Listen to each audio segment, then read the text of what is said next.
Nous avons été créés pour louer Dieu. Shalom, bien-aimés dans le Seigneur. Notre méditation du jour s'intitule « Nous avons été créés pour louer Dieu ». Nous tirons notre texte dans Psaume chapitre 150, le verset 6 qui nous dit ceci. « Que tout ce qui respire loue l'Éternel. Louez l'Éternel. » Alléluia. Dès le commencement, Dieu nous a créés avec un dessein divin, vivre en relation avec lui. Au cœur de cette relation se trouve la louange. Nous avons été créés pour louer, pour glorifier notre Créateur par nos vies, nos paroles, notre adoration et notre obéissance. C'est le plus profond désir de notre âme de louer Dieu.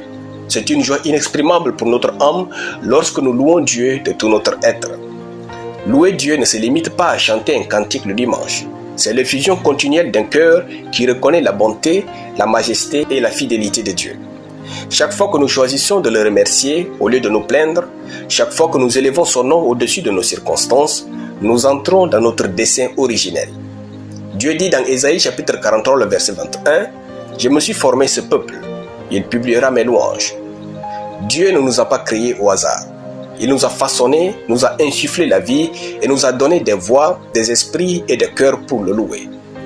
Lorsque nous vivons une vie de louange, nous sommes en phase avec notre véritable identité de fils et de filles du Très-Haut.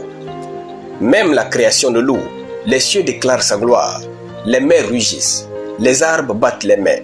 Psaume chapitre 96, de versets 11 à 12. Combien plus encore, nous qui sommes faits à son image, devrions nous vivre pour louer celui qui nous a donné le souffle. La louange n'est pas facultative, elle fait partie de votre identité. Dieu nous a créés pour la communion avec lui. Et la louange est l'expression naturelle de cette relation. Parfois, quand le diable veut faire durer une saison dans notre vie, il nous empêche de louer Dieu quand nous souffrons. Il nous empêche de louer Dieu quand nous souffrons. Paul et Silas l'avaient compris dans Actes chapitre 16 et ils ont choisi de toujours louer Dieu. Soudainement, les portes de la prison furent ébranlées et des choses admirables se sont produites. Louons Dieu, peu importe ce qui se passe dans notre vie. Célébrons-le de tout notre cœur et attendons sa venue. Dieu honore celui qui le loue. Il élève celui qui le loue. Louer Dieu est le bonheur durable de l'âme humaine. Alléluia. Prions. Je déclare que je loue Dieu en tout temps et sa louange sera continuelle dans ma bouche au nom de Jésus. Amen. La lecture biblique en une année, 1 Roi chapitre 11 à 1 Roi chapitre 15. Soyez bénis, c'était le pain du ciel.